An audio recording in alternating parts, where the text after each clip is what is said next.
May Allah inshallah bless the soul of all of our marhumin.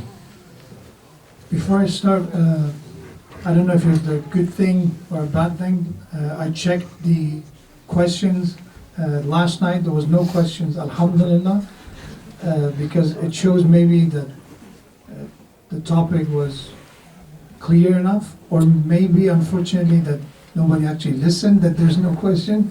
So I'm a optimist. I assume inshallah everybody listened, and because it was a bit of a long lecture as well, so probably you received the message of the member.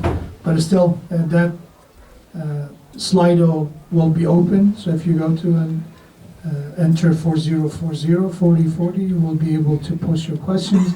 And inshallah tonight we will have Q&A after the program. There will be a Q&A, so if anybody have questions regarding the topic of our lectures in the last few nights, or if it's a unrelated topic but is important to you, inshallah we do our best to address those questions. For the health and well-being of all of our family members, especially those who have children, for their children, and also for the volunteers who are helping, and they are the ones that we owed them having these majalis because of their investment of their time and energy to make sure we have these majalis. Let's just say salawat ala Muhammad wa ala Muhammad.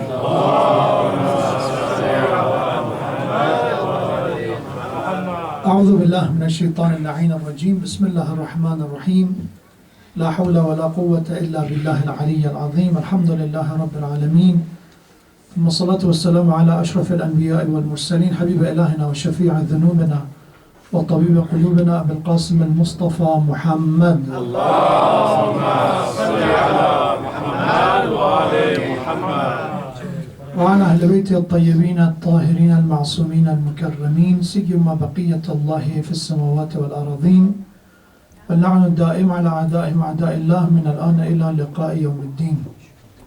قال الله تبارك وتعالى في القرآن الكريم ربنا هب لنا من أزواجنا وذرياتنا قرة أعين واجعلنا للمتقين إماما صدق الله العلي العظيم. For the honor of the Holy Prophet, His Immaculate Progeny, Ahlul Bayt, recite salawat ala Muhammadin wa ali Muhammad. Allahumma salli ala Muhammad wa ali Muhammad.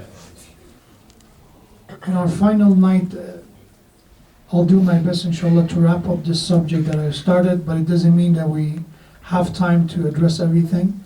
I've noticed last night I went over time because I tried to discuss all the subjects that I consider to be important and relevant, but at the same time I have to keep track of time. So tonight I'll do my best to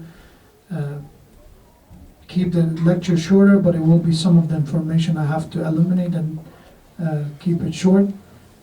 If it's tawfiq inshallah for future, is a topic that I think needs a lot of work, is not a topic that we can easily cover all these different aspects of Islamic lifestyle in 2 or 3 lecture.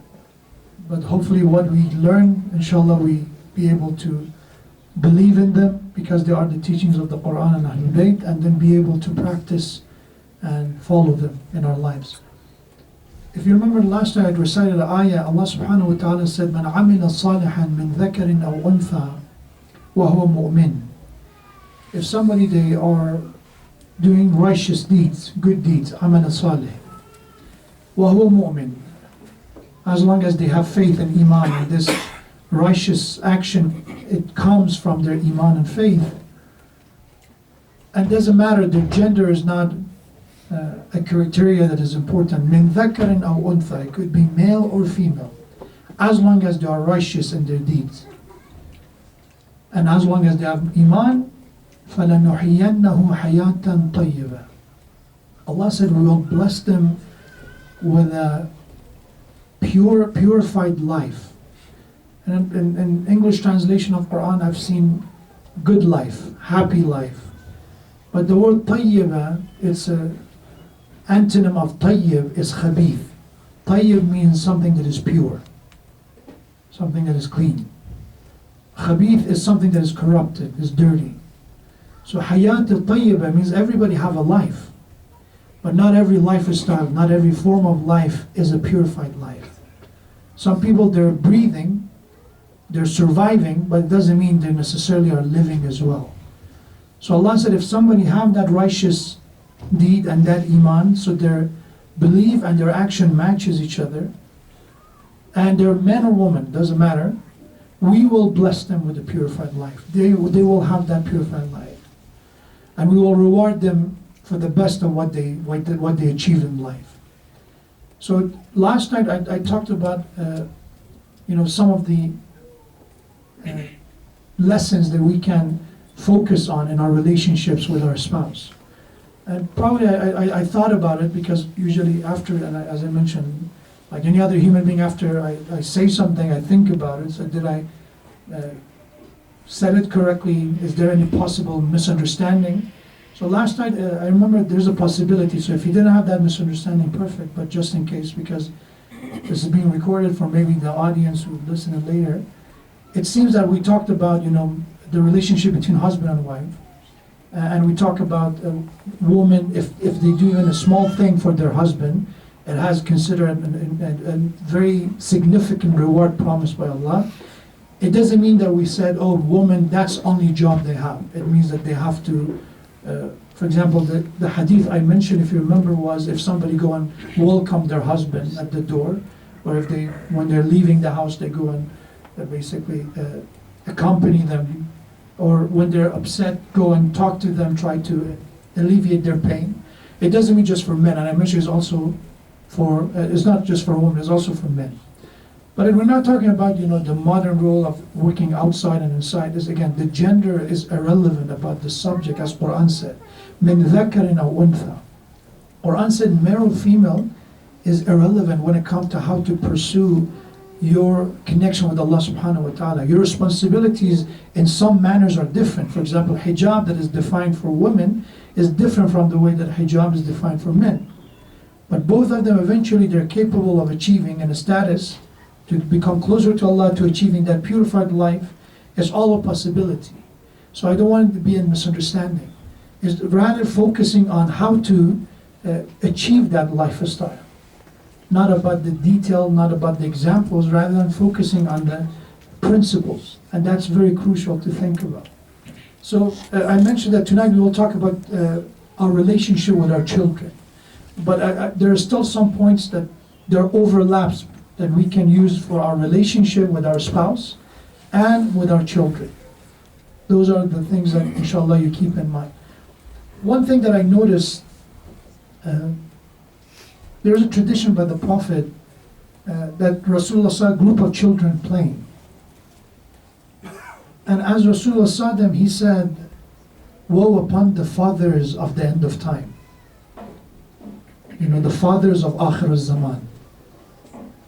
And the companions who were around the Prophet said, Ya Rasulullah, who are these fathers? Are they mushrik? Are they polytheists? Are they non-believers? He said, no, they're Muslims. But woe upon them. And they said, why? If they're Muslim, why still this is the way you condemning them? And then Rasulullah said, this is a prophecy of Rasulullah at his time. Because we have tradition about Rasulullah said that there will be a time that my ummah will go this way, humanity will become like this. And unfortunately, some of those prophecies are fulfilled.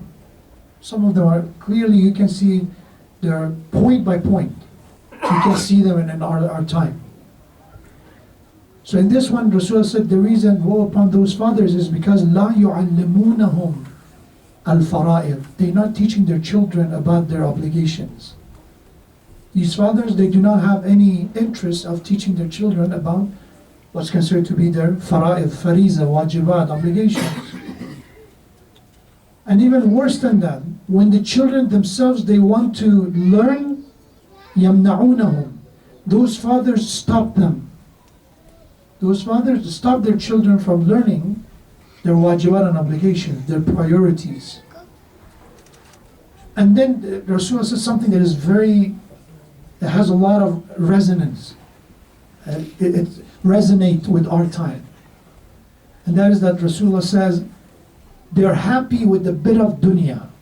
They're satisfied with the bit of the the achievement of dunya. That's all they care about, nothing else.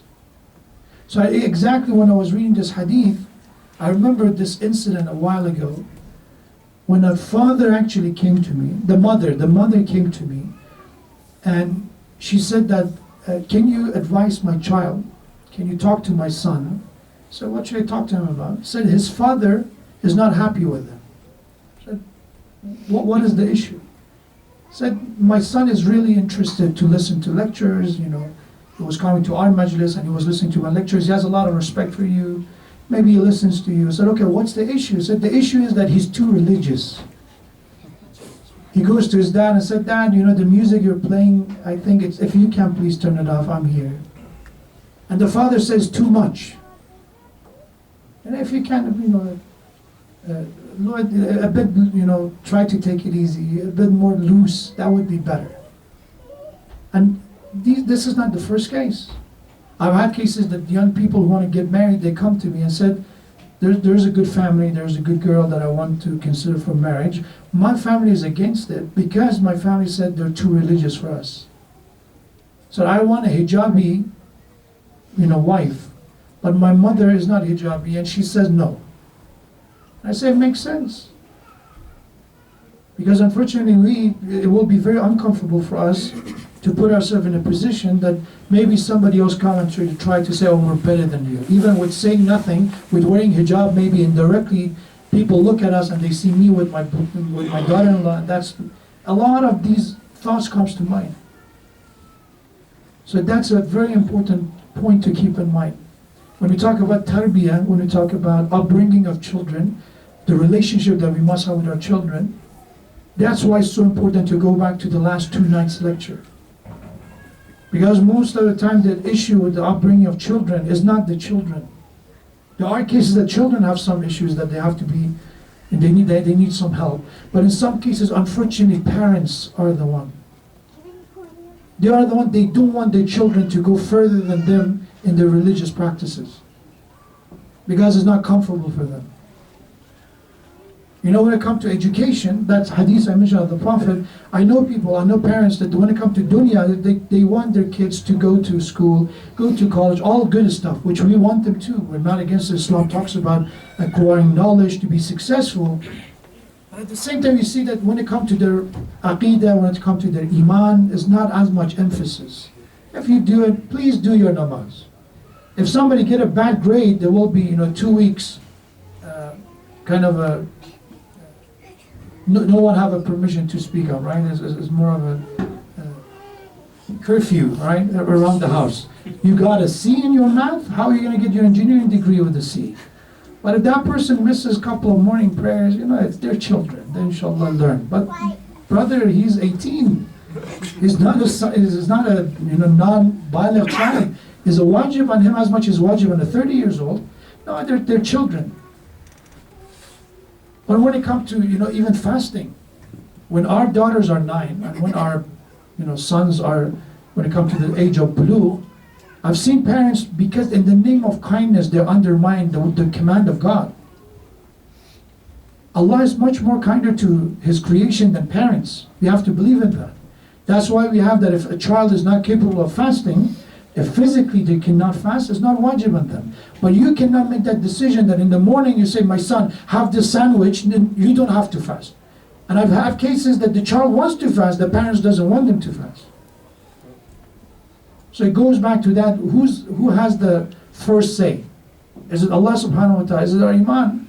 Or is it sometimes what we think is the right thing? So going to the topic, how to build a relationship in the family, that it will implement, the implementation of that help us to have an Islamic lifestyle. Step number 1, in our relationship with our wife and husband and our children, there is one thing that starts even before having children. That's why we have dua. For example, the verse I recited from Surah Furqan, Allah said, this is the way you make dua. رَبَّنَا هَبْ لَنَا مِنْ أَزْوَاجِنَا وَذُرِّيَّاتِنَا قُرَّةَ أَعْيُنٍ. Our Lord, grant us, honor us with a family that they are a reason for our joy, our comfort. They are the light of our eyes. وَجْعَلْنَا لِلْمُتَّقِينَ إِمَامًا. Make us to be examples, leaders, to lead in good. Not only good ourselves, be that good that we can lead others toward good as well. This is a dua you make. That's even before you, that's a family planning in advance. Imam Sajjad alayhi salam makes a dua similar to that. So, Allahumma a'inni ala tarbiyatihim wa ta'deebihim wa birrihim. Ya Allah, help me, because raising family, having a good family is not an easy task. Regardless how much of these tips and lessons we learn, we still need to make dua. We still need to pray to Allah to be able to do it right. When Imam Zain al-Abidin alayhi salam, with his iman, he still makes dua for his children. Ya Allah, assist me to raise them well, to teach them manners, to teach them how to be good. Of course, for us, we need to make that dua. So dua has its own place, and then our method, our approach, how to do tarbiyah, that's another. It's a complete package coming together, all these pieces together. So we have that Prophet said, أَدِّبُوا أَوْلَادَكُمْ فِي بُطُونِ أُمَّهَاتِهِمْ. Start the tarbiyah, the raising or upbringing of your children properly when they are still not born, in pregnancy. And they ask, قِيلَ كَيْفَ ذَلِكَ يَا رَسُولَ, how is that possible to start tarbiyah even before the birth, in pregnancy? Said, بِإِطْعَامِهِمُ الْحَلَالِ. So that's step number one. If you want a good relationship in your marriage, if you want a good relationship with your kids, this is a very important underlying cause of a lot of side effects in behavior. Spiritual side effects comes from that. You do everything right, you're kind to your child, you do everything, but this is very important. Step number one is halal, lawful bite. Rasulullah said the way you start raising your children before birth, in pregnancy, is make sure you feed your family, the mother of your child, the child, yourself, with halal, lawful food, halal income. It's interesting that we believe in cause and effect in everything else. We believe in that, right? It's a proven, fact that everybody knows. Okay, we need a cause, and we need, when you see an effect, you have to look for a cause of it. So when it comes to spirituality, why are we not looking for the cause of it? So my child, everything was well about them, and everything was good about them, and suddenly they lost interest in prayer.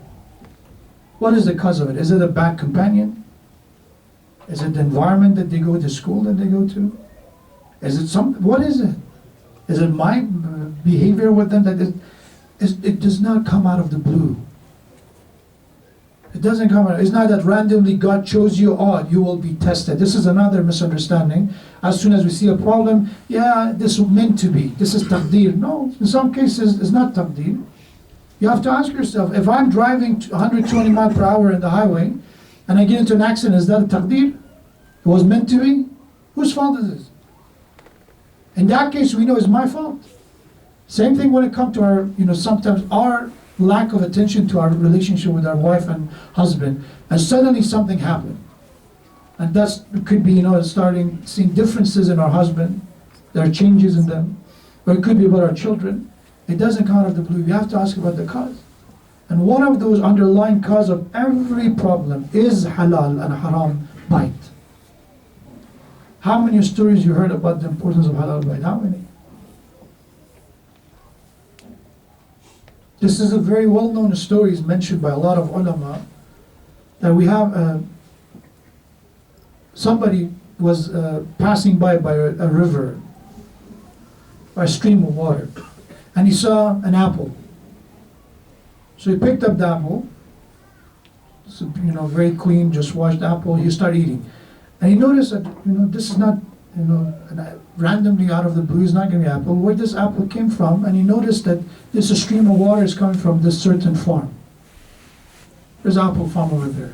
So he said, probably the water brought the apples. I should go and make sure I got the permission for this apple that I ate. This is a detailed example. So he went to the farm, find the owner, said, brother, this apple just, the water brought it to me. I ate it without asking first how much I should pay for it. So don't worry about it, I forgive it to you, it's my gift to you. But the only thing is that I'm not owning that apple 100%. I have, a partner that we're 50-50 in everything. So 50% of that apple was mine. The other 50% somebody else owned it. So okay, where's this guy? I want to talk to him. He said, he's not here, he's in a different town. He lives in a different town, which is far away. I said, okay, give me the address. I said, don't worry about it. I said, no, I want to make sure that I get this. This is a man that did not suddenly start becoming a halal eater and caring about it. He used to be like that. Just this moment, he neglected for a second, he forgot. So he said, give me the address. He got the address, he went all the way, found this person. And that person, when he opened the door, said, how can I help you? He said, you have a farm over there. He said, I know, in a different city. He said, yes, I ate an apple without your permission. Your partner forgave his share. How much should I pay for your side, for your half? And this guy was a businessman. He said, you should give whatever I ask for, right? He said, yeah, tell me, you're the owner. I used it first, so now you're the one dictating the term. He said, okay, what I want you to do is, in return of that half of apple, you have to marry my daughter. That's the only way I will give you, that consent. And this man said, is there any way that I can, pay cash? I said, no, that's the only way. And I know, he asked him first, are you married? He said, no, I'm not married. I said, okay, you have to marry my daughter. So by the way, let me tell you that my daughter is blind. She's dumb and she's deaf. And she's disabled as well. She cannot walk. She's paralyzed. And this guy said, what did I do? Just one apple, Ya Allah, how you trying to test me? He said, that's the only way? He said, that's my condition. He said, Ya Allah, you said if I go on your path, try to maintain your rule, you will help me. I'll go. That's the only way I can make sure that bite was halal. He said, okay, I will. Tell me the day I will be there for Aqd. So on the day of nikah, he comes. And I tell you, it's not a folk tale or one of those make-up and fictional stories. I come to the end of it. On the day of nikah, when he comes, this future wife, the bride, walks in by herself. And she can perfectly see. She's not, blind, she's not deaf. Everything is good. She sat next to her. Alhamdulillah, a good wife. That's what he would have imagined that would have been a wife that he was looking for. So he calls his father-in-law, the future father-in-law, said, I think it's been a mistake. Maybe that's a different, because the one you told me about, maybe is your other daughter. So no, this is the daughter. So, but why did you lie to me? He said, I didn't lie to you.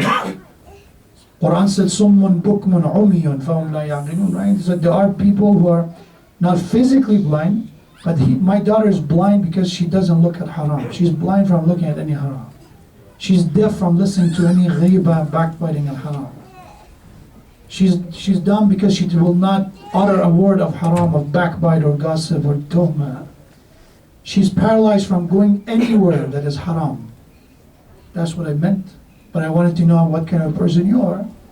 If you're a person that you care that much about halal and haram, I want my daughter to have a husband like you. And I talked to her and she wants a husband like you. So they get married. The result of that marriage is Shaikh Muqaddas Ardebili. How is the father? That's the father of Shaikh Muqaddas Ardebili, a well-known scholar in Marja. There's so many stories. Muqaddas means holy, right? He's from the Arbaeen, one of the cities in Iran. But he was a man known for his taqwa. His father was not a sheikh, as I mentioned. He was a businessman. He was a farmer. But the result of that kind of a relationship becomes Shaikh Muqaddas Ardebili, that at his time, all the other scholars of his time confessed to his greatness and his nobility and his knowledge. So halal bite has so much. Whatever I say is not enough.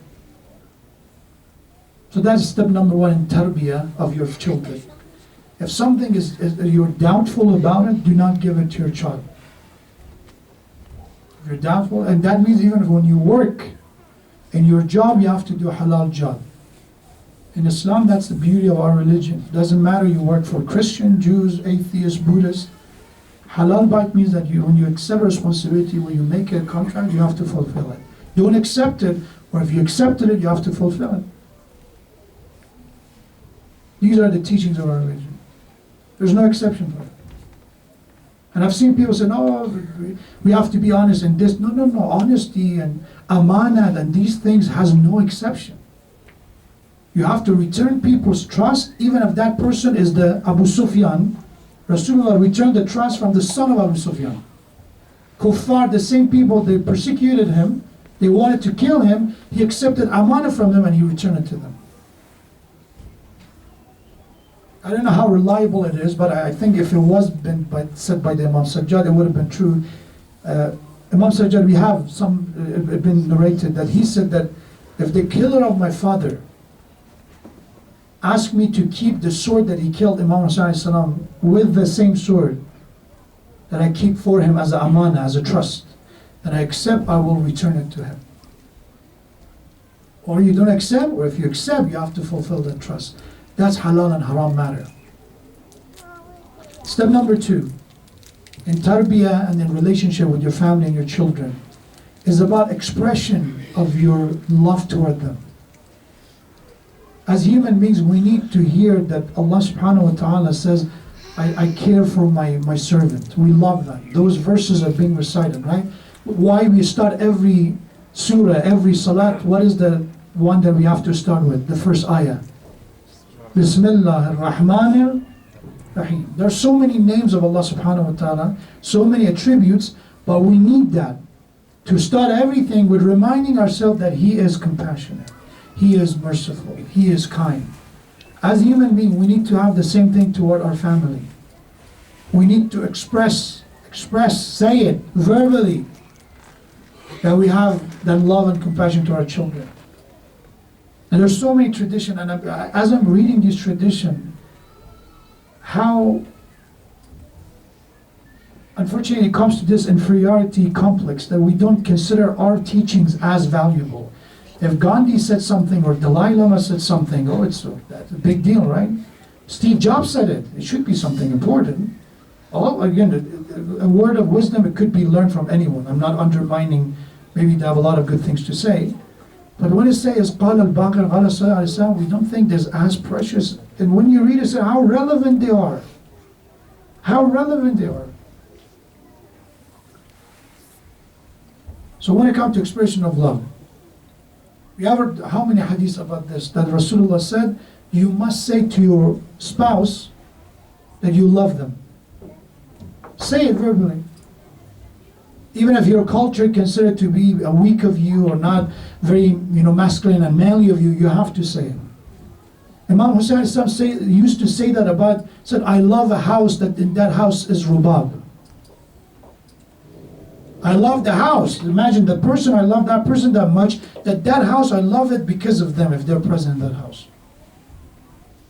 So expressing the love is something Ahlul Bayt used to do quite often. And Prophet said, Man qabbala waladahu. If somebody kissed their child, Allah in return of that one kiss will give him thawab, reward, hasana. Man farrahahu. If you make your child happy, if you bring joy to him, farrahahullah yawm al-qiyamah. Allah will make you happy in the day of judgment. This is expression, you cannot, I love you, but I'm not going to kiss you. I love you, but I'm not going to do anything for you. Expression of love is very important. But balance, going to the previous topic, balance, please. When it comes to compassion and love, it's very important. But if your child makes a mistake and they come to you, it's very important to know how to deal with it. There is a time for everything. Do not reinforce their bad behavior. Do not say a good job sign when they just disrespected their mother. Do not, hug them if they just, insulted their sibling. It's very important to know the time for it. But in so many cases, they didn't do anything wrong. We have to initiate expression of love toward them. So that's step number 2. Expressing our love and compassion toward our spouse, toward our children. And that means toward your father as well. So when I say spouse, means wife or husband, father and mothers, children, it could be boys or girls. About girls, we have so much tradition. Allah said there is no difference between boys and girls. When you read the tradition, you see that the side of the girls is heavier. That you tip the scale on their side. And you wonder why. Because we say it makes no difference. Imam Sajjad said whenever he has a child, he would not ask if it's a boy or girl. The first thing he said the child is healthy, the mother is healthy, they were born fine. That's the first thing he asked. But when you look at the tradition says, in a house that there is a girl is barakah in that house. For boys, I'm sorry for you. you're more, a burden. We have tradition that if somebody raised their daughter, do not humiliate them. Do not disrespect them. Do not cause them harm. As soon as they're married, Allah subhanahu wa ta'ala said the minimum reward for that is heaven. That was not said about boys. Why is it that Allah take that side? Is because unfortunately when Allah subhanahu wa ta'ala wants to teach someone, He focus on the unfortunate, the disorders, the problems of the society. So for example in the Quran we have do not bury your children alive, because that was a problem at the time. Do not bury your daughters alive because of poverty, because of shame, because of whatever you call it. So the focus that you can see is more on girls is not because there's discrimination or injustice, is because the disorder, the problem in the community is that still in 21st century, in a Shia family, you see that the grandparents are upset why they do not have a grandson. That's a problem. And I've heard it so many times. They have granddaughter, no, Shaikh, can you make dua that Allah give us grandson? And I said, in dua, it's not that giving me a boy. The dua of Quran is Rabbi la tadharni fardan wa anta khairul warithin. The dua of Zakaria alayhi salam was, Ya Allah, do not let me be without an offspring. Do not let me be by myself. Being one is only for you, not for me. But it's not about boys and girls. But I've seen people come because of that culture. Unfortunately, it still exists. Still exists. The amount of tarbiyah we invest on the girls, we don't spend on boys. Because we're worried about our honor and dignity. If girls, something happen, boys, boys are boys. And I say, no. Each of them have their own place. And in that hadith that Allah will give you heaven, is beautiful. That Prophet said, if you do not put your sons before your daughter, and you do not humiliate them, you honor them, then heaven is yours.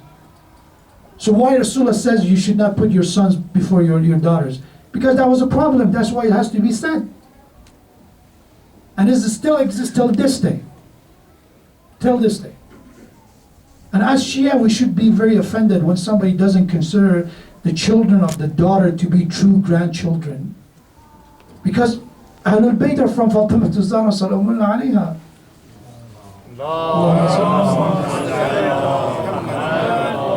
And that's the same kind of disrespect coming from the Bani Umayyah, that don't call Hassan and Hussein alayhi salam Ibn Rasulullah, son of the Prophet.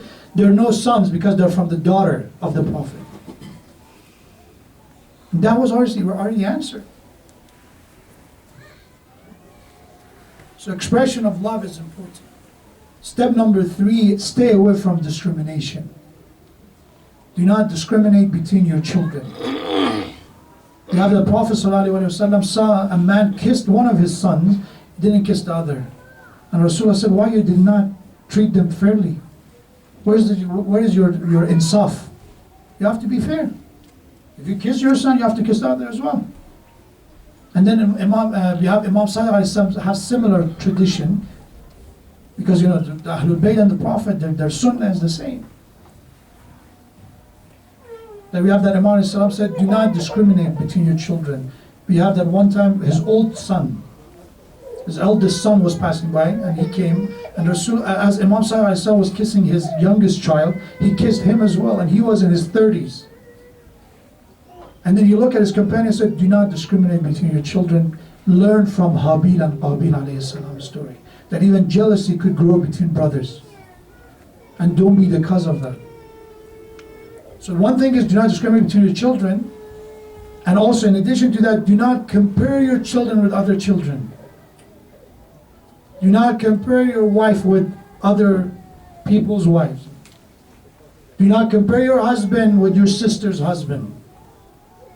The worst thing comes out of comparison is creating hatred and jealousy. It does not create solution. Because sometimes we compare, we think, oh, that will teach them a lesson. Right? If I said maybe they come to their senses and change themselves, that never worked. Never.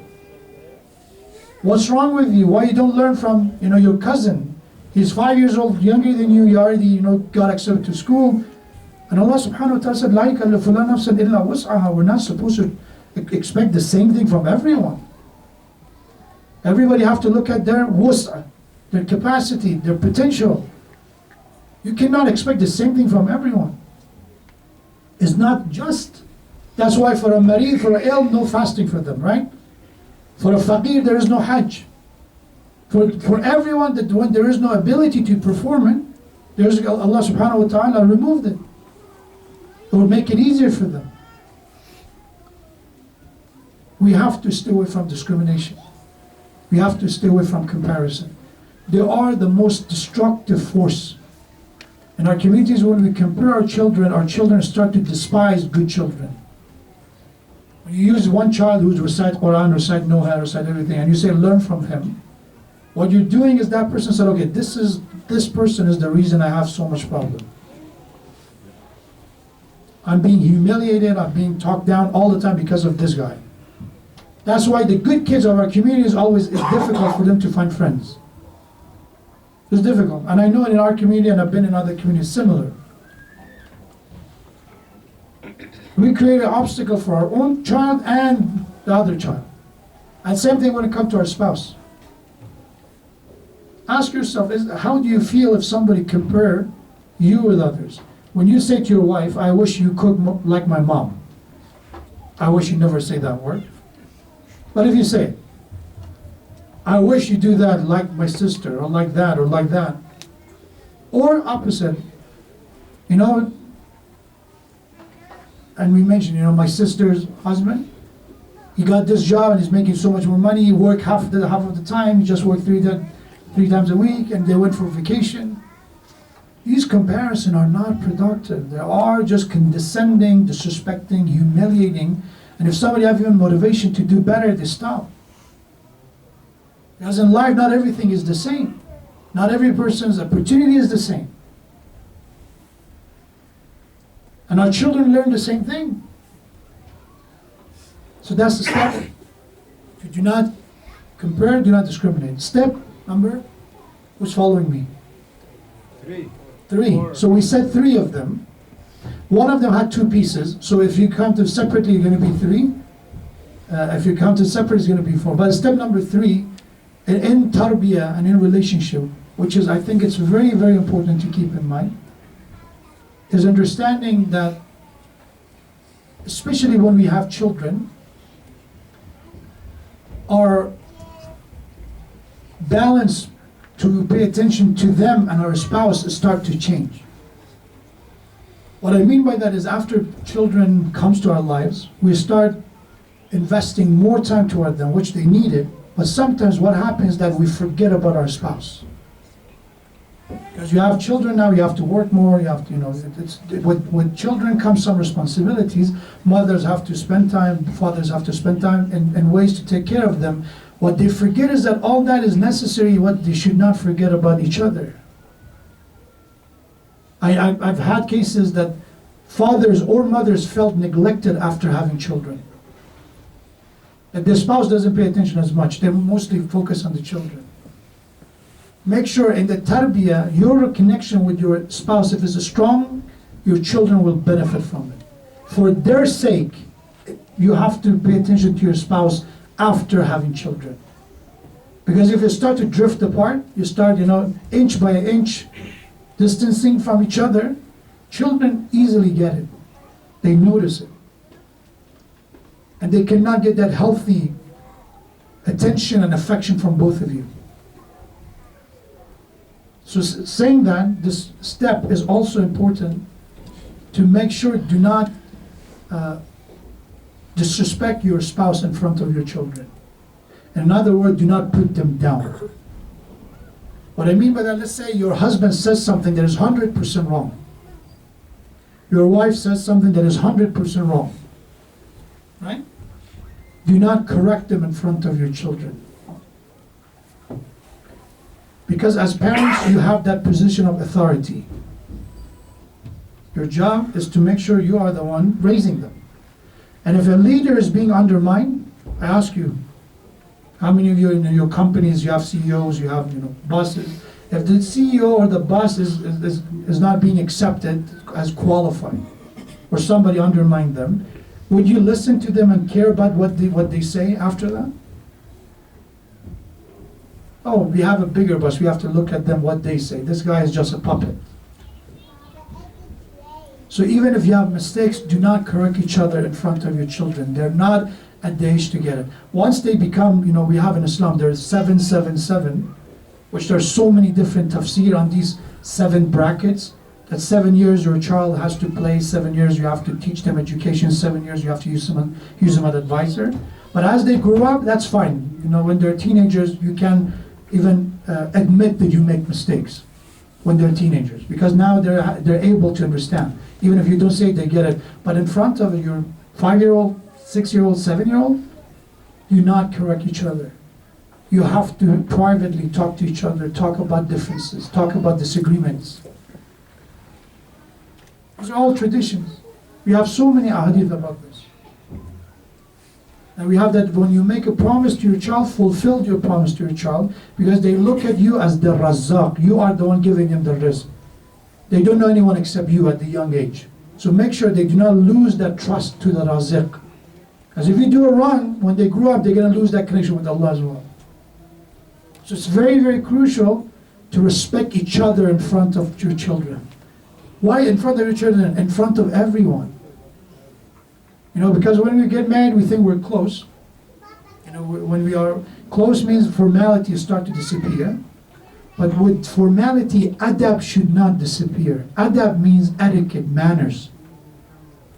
You cannot disrespect your spouse because, we've been married for 10 years.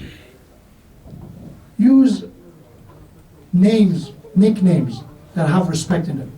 And has intimacy in it too as well. Rather than choosing, how many new generation have noticed that the kids, they call their mom by their first name.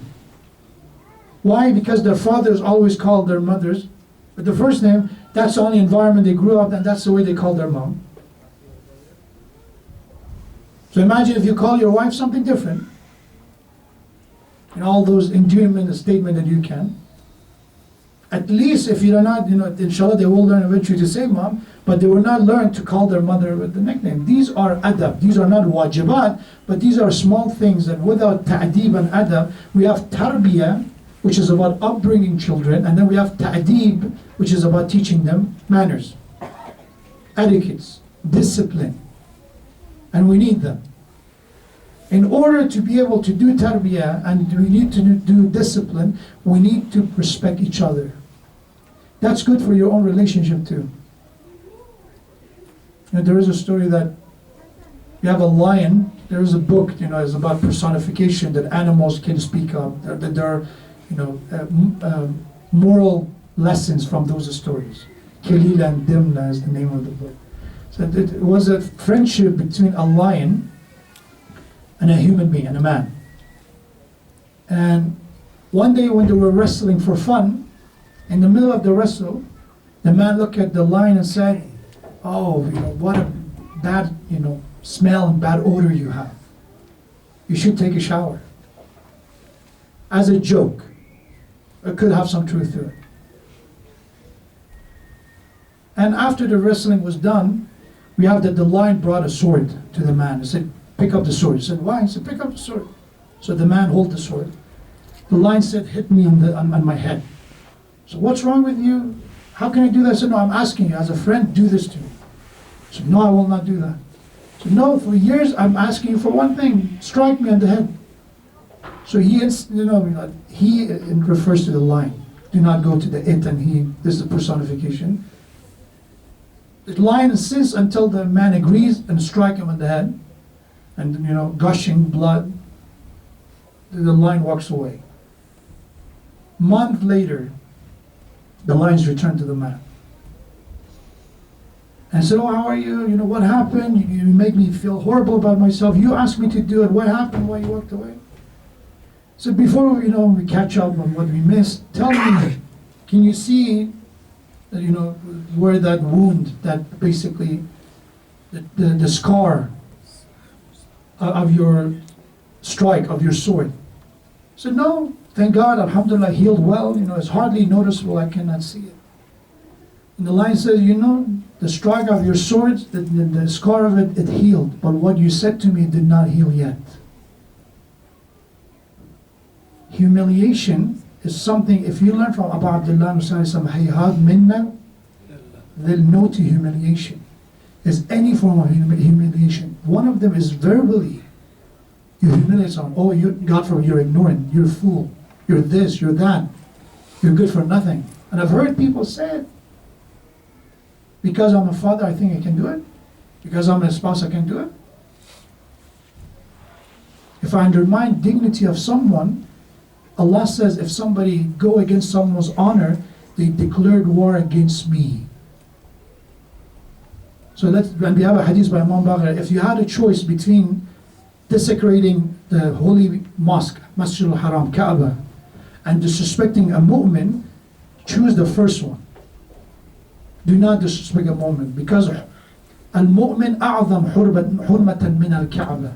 The honor of a mu'min is greater than Kaaba. Kaaba. It's very important to understand how to talk to each other. And last point, I'm sure inshallah to finish with that, do not do tarbiyah, do not talk to your family members, spouse or children, with ghadab, with anger. Tarbiyah, there's a beautiful word by Imam Ali from Ghurar al-Hikam. Imam Ali beautifully said, these are all modern child development psychology and child psychology they talk about, but this hadith is Ghurar al-Hikam. Imam Ali said, La addib ma'a ghadab, do not use ta'deeb, discipline with anger. We can't. Because sometimes we're angry because the child is crying, because they are whining, because they do this and that. And what happened to us? We become angry. And we do something. Because we want them to be quiet, we want them to stop, they're making a scene, we feel embarrassed, and then we do something out of anger. That's no ta'deeb, that's no tarbiyah, that's you just expressing your anger. And there's no thawab for it, there's punishment for it. That's haram. And we have Prophet, specifically Rasulullah said, do not hit your child, especially for the reason that they're crying. If they're crying, don't hit them. If they're crying, stop crying. So what to do instead? Prophet said again, La tadrib, do not hit your child. Wahjurhu, time out. Wahjurhu means walk away from them. Go to your room, go do this. Wahjurhu. Wala tatal. But do not prolong that time out. Don't make it on, we're not going to talk to each other for a week. Reasonable time. But in order to do that, we have to understand our child. You have to talk to them, you have to understand what they're good at. You have to talk to your spouse. We need to communicate. Anger is when we bottle up emotion, that's when anger comes to its worst place. In Surah Muhammad sallallahu alaihi wasallam, there's a beautiful ayah in this surah. Allah talks about people who are holding grudges and spite and hatred. Am hasiba allazina fi qulubihim marad. Those that they have some kind of spiritual illness, and that could be about anger, wrath, jealousy, whatever it is, that they eventually, Allah will not expose their feeling of their heart. It will eventually show. And the next ayah said, and it refers to munafiqeen, the hypocrites, that they pretend they believe and they don't. Allah said, you eventually will expose yourself. There's no need for us to do it, you do it. He said, you will see in their lahn, that's the ayah. He said, you will see in the lahn, in the tone of their voice, that they have a problem with you. And Imam Ali had a beautiful addendum to that, a hadith that elaborated on that. He said, when you hold on to something in your heart, that could be a secret, an incident, whatever it is, eventually it will show it in your words and in your action. So what I mean by this hadith, that's the last lesson for the tarbiyah for your family. Do not hold on to things. Sabr and patience is not about being quiet. Oh, I have a problem, somebody disrespected me, my wife, my husband said something. Do not hold on to it. You have to talk about it at the right time. Not in the middle of the fight, not in the middle of the argument. In the right time, you have to talk about it. Hold on to these small things, eventually backfires. Maybe say, I will leave you with God. Allah will punish you. That's worse. No, I'm not going to say anything. I'm going to be quiet, but I'm going to make a nifreen, a curse on you. How is that anything good for you or your family? So it's very, very important that if you have a problem, in the right time talk about it. Don't hold on to them. Because spite, anger, hatred, it grows. Sabr and patience and forgiveness is not about holding on to them. That's why the Quran said, وَالْكَاظِمِينَ الْغَيْظِ وَالْعَافِينَ عَنِ النَّاسِ. Swallow your anger and then forgive.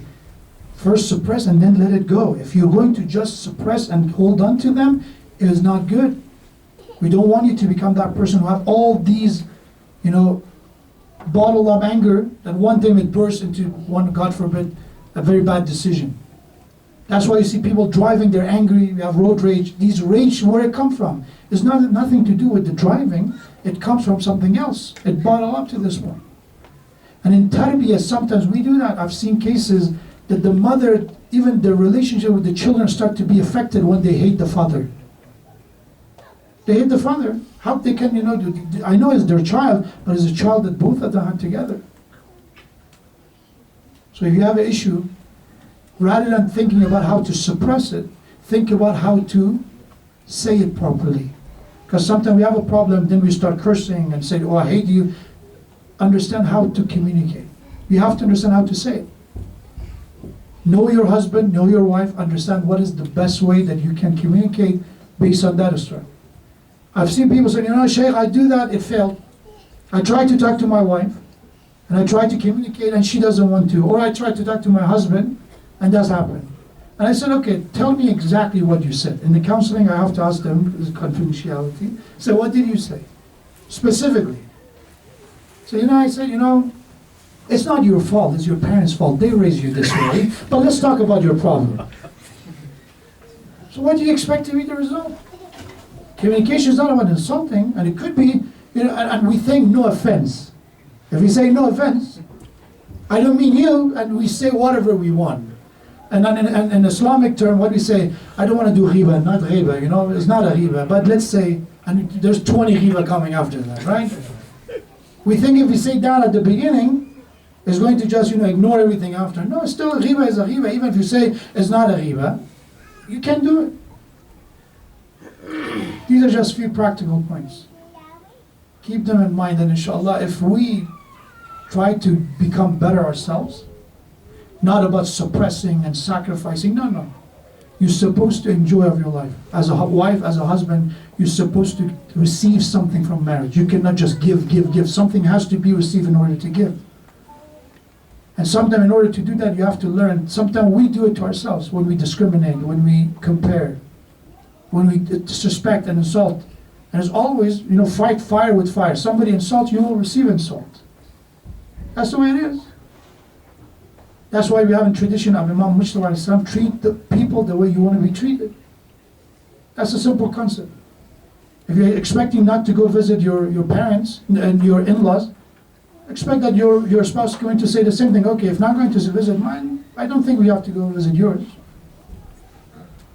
Why should be double, standard? Both of them are grandparents. Don't let that happen. As soon as you try to work around insaf, fairness, and you cannot demand sacrifice. You can do sacrifice. That's what ithar is. That's what we learn from Majalis of Abu Abdullah, right? We learn in these majalis to sacrifice. Even if it's my haq and my right, I go out of my way to sacrifice for you, for the sake of my family, for the ummah, for my children. That's sacrifice. But you cannot demand sacrifice. Oh, you have to do sacrifice. No. If they want to, they will. That's why Abu Abdullah did not demand sacrifice from his ashab. So if you want to leave, leave. I'm going to make sure there will be darkness, that you're not ashamed or embarrassed to leave. If you want to leave, leave. You have to be here by yourself. Because ithar and sacrifice requires willpower, decision. I want to sacrifice. May Allah inshallah give us the tawfiq to have a hayat al-tayyib, a purified lifestyle, a life that help us to inshallah gain the hasan and the blessing of this dunya and hereafter, a life that is fulfilling, a life that has helped us to raise, to improve ourselves, to increase our own iman, and also inshallah be able to raise offspring, nasl and lineage who are also mu'min, who are also strong in their iman and aqidah in Islam and Quran and Ahlul Bayt inshallah. Is the eve of Arbaeen of Abu Abdullah alayhi salam. Make dua for your family. You remember I said dua is not going to replace action. Action is not going to replace dua. Each of them have their own place. On this night, ask Abu Abdullah alayhi salam by the honor of his family, by the honor of Ruqayya, salamullah alayha, by the honor of Ali al-Asghar, Ali al-Akbar, to help us, to help our family the way it meant to be helped. Help us to work on the issues that we are dealing with. You know, there's a hadith by the Prophet, Sunni and Shia accepted, by the way. It said, "Addibu awladakum ala thalas." Teach your children three things. Number one, hubbi nabiyikum, to love your prophets. The Rasulullah has to be loved by your children. That should be one of the adab, one of the manners you teach your children.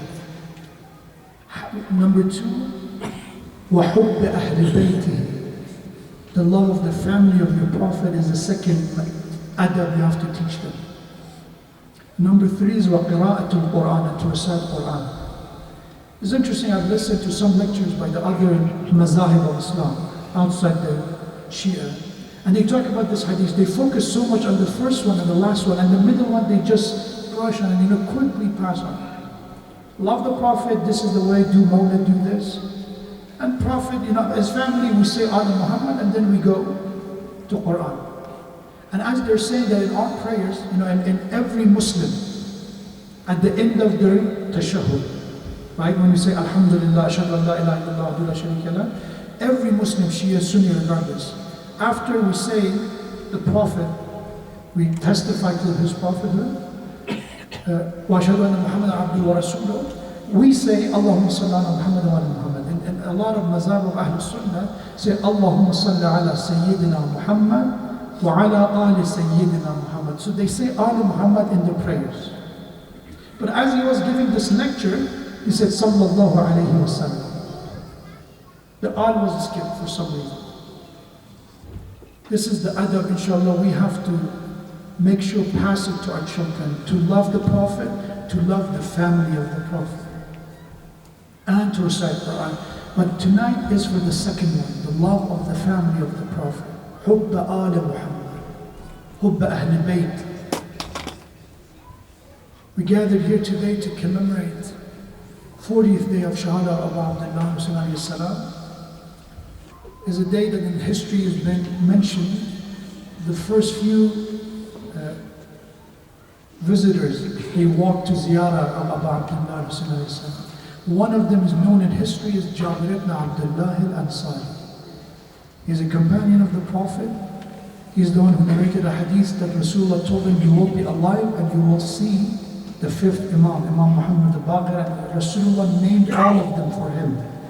Hadith al-Kisa is narrated by Jabir ibn Abdullah al-Ansari. He is the one who came to ziyarah of Abu Abdullah alayhi salam. He's at the very old age at that time. He lost his eyesight. He came for ziyarah with a man named Atiyah. They walked and walked until they reached Karbala. As soon as they reached Karbala, Jabir looked at Atiyah and said, Atiyah, take me to Furat, Euphrates.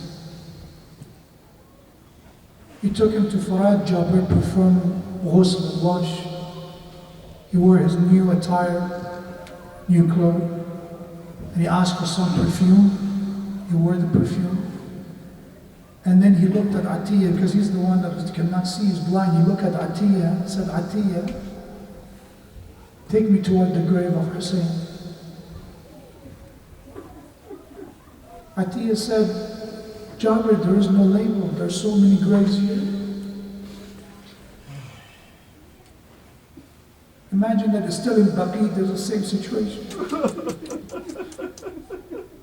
So Jabir, I don't know, how can I identify the grave? He said, don't worry, take me to the grave, I will tell you when to stop.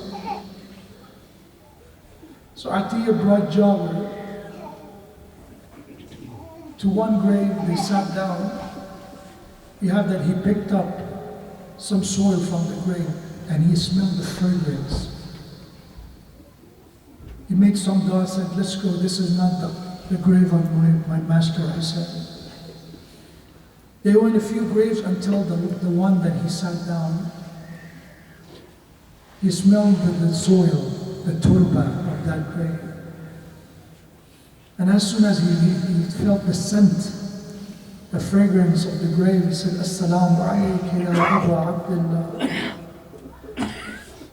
Atiyah said, Jabir, how do you know this is his grave? How can you cannot see, how can you even know? I said, I was with my beloved Prophet. I smelled Hussein so many times. I saw Rasulullah, smelled him so many times. This is the smell and fragrance of Hussein. And you start doing the ziyarah known as Ziyarat al-Jabir in the day of Arbaeen. Assalamu alayka ya Aba Abdullah, ya Hussein ibn Ali, أيها الشهيد يا ابن رسول الله، يا حجة الله على خلقه، يا سيدنا ومولانا،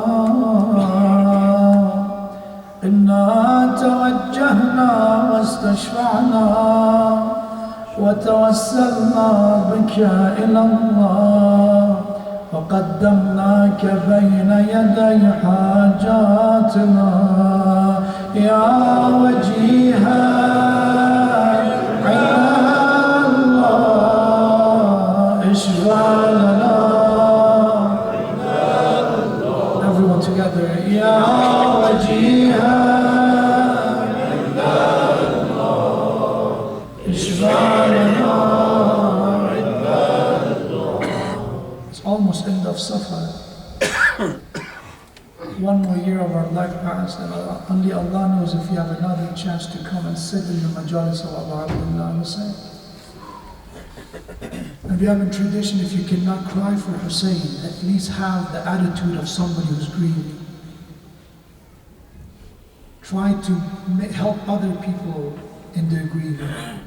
Man baka or abka or tabaka than Hussein. Anybody who cries, try to cry for Hussein. Help others to cry for Hussein. The reward of Allah is promised for him. On that day, Jabir came and sat down next to the grave of Abu Abdullah and Hussein. There is a poem by him that he just, when he said it, Atiyah started crying. And if you understand what he said, it did help us to understand the grief and the tragedy of Abu Abdullah and Hussein. After he said, Assalamu alayka ya Hussein, he repeated over and over, Assalamu alayka ya Madloom, Assalamu alayka ya Shaheed. Then he said this, Habibun la yujibu Habiba. My beloved Hussein, why you're not answering the salam of your friend Jabir? Then quickly he responded himself. He said, I know why you cannot answer the salam of Jabir. How can you answer my salam when your head is separated from your body? Ya Mawla, how can you answer when your head is in Sham and you're here? as he was crying next to the grave of Abu Abdullah, Atiyah told Jabir, Jabir, I can see a cloud. I think some people are coming here. Let's go and welcome them. There are new visitors of Hussein. As they came forward, they saw Abu Abdullah and Hussein family. They saw Zainab, Ali ibn Hussein, orphans of Shuhada in Karbala. They're coming toward Karbala. Jabir asked Atiyah, take me to my master Ali ibn al-Husayn al-Sajjad.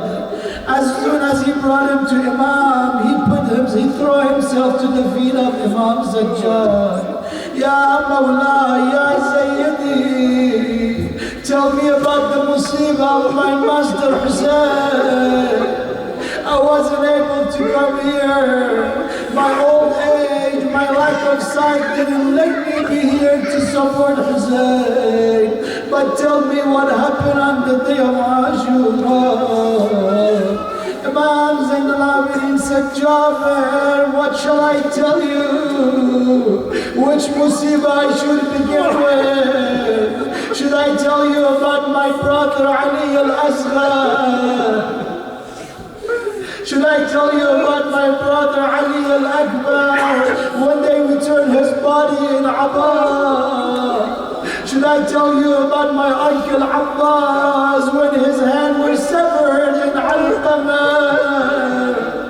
Should I tell you about the loneliness of my father Hussein when he was calling Hal min Nasirin yansuruna? Is there anyone to help us? Or should I tell you about my sister Ruqayya, who stayed in the ruins of Sham? Imam said, Ha huna qutila rijaluna, ha huna subiyat nisauna. Jabir, here was the land. Our men were killed. This was where our women were taken as prisoners by the enemy.